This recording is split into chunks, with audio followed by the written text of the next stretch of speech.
Hello, in this video I'm going to show you how to right click on DELL Latitude 5420.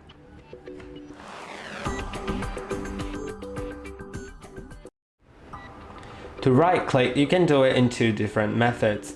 The first one being tap with two fingers anywhere, and you can see it brings up the context menu or does anything else that the right click may do. I think you may also click with two fingers, it doesn't really matter.